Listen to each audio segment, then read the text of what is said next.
Hello friends and welcome back to the Revision channel. So friends, today I will talk about LIAN Vector V100 entry-level gaming case. So friend, LIAN has introduced the sleek mid-tower chassis designed for builders seeking elegant and performance and featuring pillarless front and side tempered glass panel. The Vector V100 showcase internal components with uninterrupted clarity and its slanted front PSU shroud conceal a display platform imperfect for personalizing building and collect by. So friend, is support back connector, ATX and micro ATX motherboard and robust cooling option including up to 360mm radiator and 9 into 120mm fans with compatible for large 415mm GPUs, and the Vector V100 is engineered for both style and capability, and the case includes GB001 GPU and anti-sag bracket available in black and white color options. So friend, the Vector V100 is designed with modern aesthetics in mind, featuring pillarless tempered glass panel at the front and side that create a clean and unbusted view of the internal components,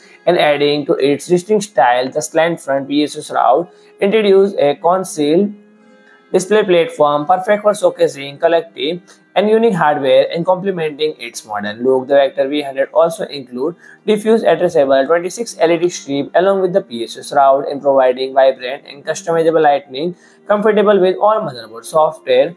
So friend, if you like my video, please do like, share and comment, and don't forget to subscribe my channel and press the bell icon.